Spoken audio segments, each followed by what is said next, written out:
तर नमस्कार मित्रांनो, आज तुम्हाला एक कमाल दाखवायची आहे. प्रदीप दाखव रे कमाल. हे बघा कॉन्क्रीट आहे ना, असं पायाने मारल्यावर फुटतं. असं कुठं बघितलं का तुम्ही? थोडंसं जरा एक चांगल्या ठिकाणी दाखवा आपण. इथे जरा आता दिसतं ना कॉन्क्रीट आहे ना, किती चांगलं दिसतं बघा, एकदम कडक असं. तर प्रदीप मार याचा. तर तुम्ही नुसतं असं पाय जरी घसलं ना तरी तुमचा हा कॉन्क्रीट खाली पडतोय. आणि या कॉन्क्रीटनी हा ब्रिज बनवलेला आहे. तर हा ब्रिज किती दिवस टिकणार आहे? हां, दगडी टाकले म्हणजे कॉन्क्रीट नसून कॉन्क्रीटमध्ये टाकलं दगडी. असं दिसतं ना, असं वाटतं अरे किती मजबूत आहे. पण ज्या वेळेला आपण याच्यावर फक्त हात जरी किंवा पाय फिरवणार ना तर हा कॉन्क्रीट पडतोय खाली. तर हे आहे आमच्या शहापूर तालुक्यातली अवस्था. तर नक्कीच हे काम आहे ना कुठलं, हे लवकरच तुमच्या समोर उघड करणार आहेत आम्ही. तिकडे हां,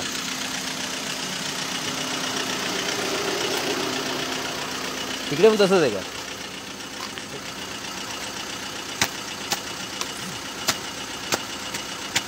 हां, ते थोडंसं बरं आहे तिकडच्या इथं. हे ज्या प्रकारे आवाज येतो त्या प्रकारे असं वाटतं त्याच्या दगडी टाकलेले जातात मध्ये.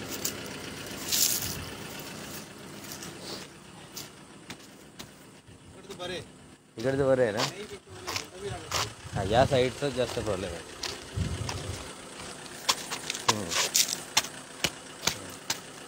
हे बघ ना, डायरेक्ट कॉन्क्रीट खाली पडतं. राहू दे राहू दे. बघा ना, पाहिजे ना,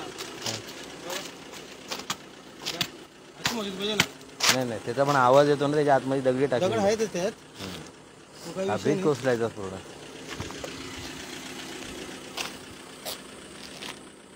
तर वंदे मातरम मित्रांनो, आम्ही आज आहेत शहापूरच्या एकदम ग्रामीण पट्ट्यामध्ये.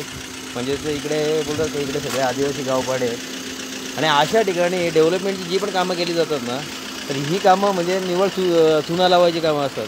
आणि म्हणजे 100 रुपयाचं काम असेल तर ते काम 5 रुपयामध्ये उरकून 95 रुपये खाल्ले जातात. तर तेच आम्हाला त्याची माहिती मिळाली.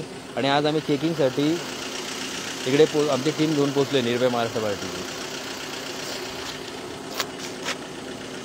ठीक आहे, हे बघा कॉन्क्रीटमध्ये तुम्हाला क्लिअरली आहेत ना दगडी टाकलेले दिसतील.